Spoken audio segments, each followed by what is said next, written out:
Jay-Z's attorney has stepped down as the evidence against Shaw Carter and his cartel continues to pile up. Faced with an unwinnable legal battle, the lawyer has decided to walk away rather than fight a losing battle. Tainted them with information that's just not relevant. So the question is, why would you risk all of that? Why would you, try to stifle speech? It's a multi-faceted complication that comes with fame.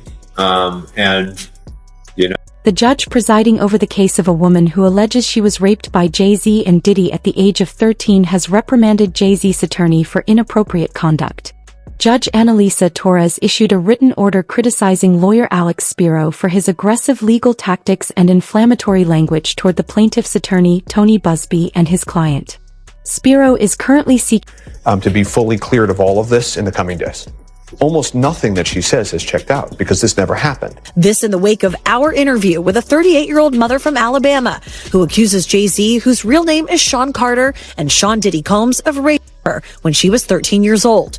She asked us not to reveal her identity. What made you want to come forward?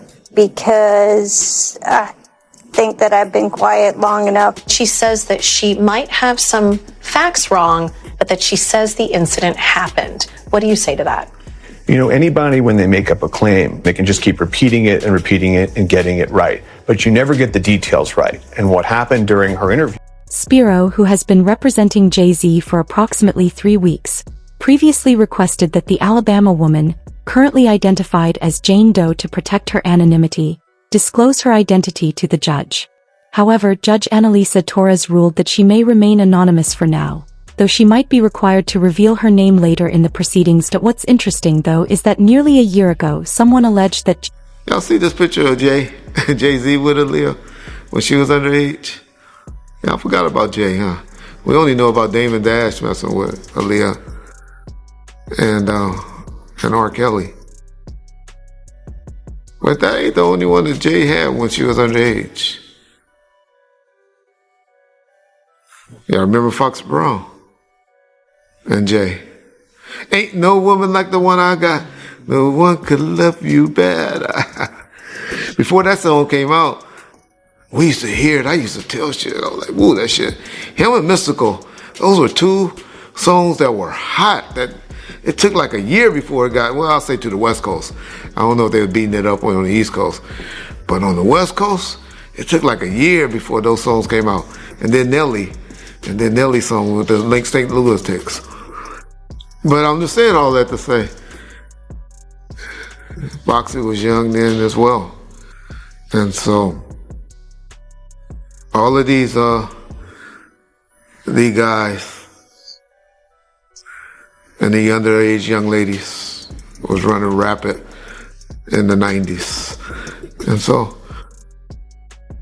that's all I remember. That's all I think about, with the DeBarge and Janet Jackson situation. Hey, that's all. Diddy, meanwhile, remains in custody at a Brooklyn jail as he awaits trial on federal sex trafficking and racketeering charges, to which he has pleaded not guilty. However, the latest developments from the courtroom suggest Diddy Combs back in court today, the rapper appearing in a beige smock and pants for his pretrial hearing. Federal prosecutors are saying that they were on track to disclose all of the available evidence to the defense by the end of the year. Well, Diddy has been held at the Metropolitan Detention Center in Brooklyn. So, Aaron, I know you just essentially left that courtroom. So what do we know about today's hearing? Well, the prosecutors said they would disclose every piece of evidence that's in their possession by the end of the year. So by December 31st, the defense says it wants some clarity from the prosecutors about the scope of Combs's alleged criminal conduct, because right now, defense attorney Mark Agnifilo said the racketeering allegations that Combs faces, the defense believes are a little vague.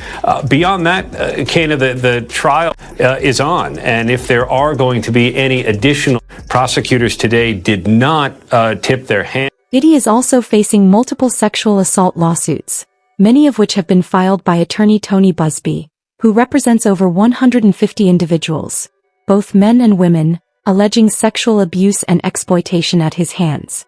Male accusers now say Sean Diddy Combs sexually assaulted them, according to civil lawsuits filed today in New York. The lawsuits filed anonymously allege a pattern of conduct similar. Allegations is true that Jay-Z and Sean Combs maybe went to a few places in that after party, so we don't know when this other after party where she claims she was assaulted took place. But again, this is problematic for her, right? The fact that her father can't back it up, the fact that the Benji Madden incident, there was also an incident that she recalled a Jumbotron, but there's been evidence to suggest there wasn't a Jumbotron. So there's holes in this story. Now, NBC News, they did report that they tried to locate this friend who allegedly drove Jane Doe to the VMAs that night, but it appears that person has died. And they indicated that they tried to reach out to this person's relatives, but they didn't really have any luck. Now, Jay-Z reportedly told NBC, this incident didn't happen.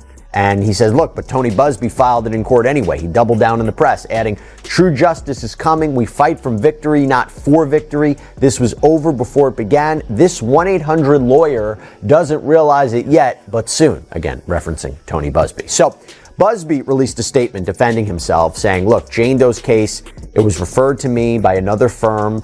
Her story had allegedly already been vetted. His statement read, our client remains fiercely adamant that what she has stated is true to the best of her memory. We will continue to vet her claims and collect corroborating data to the extent it exists because we have interrogated her intensely. She has even agreed to submit to a polygraph. I've never had a client suggest that before. And for her part, this unnamed Jane Doe said to NBC, you should always fight for what happened to you. You should always advocate for yourself and be a voice for yourself. You should never let what somebody else did ruin or run your life. I just hope I can give others the strength to come forward like I came forward. Now, before we go into his latest response, I just have to give you one more piece of background information, because after all this happened, attorney Alex Spiro filed this emergency motion with the court. And he asked that either the case be thrown out completely or Jay-Z be dismissed from the suit. And he also said he wants to ensure that evidence be preserved in this case because he alleged that Busby may actually destroy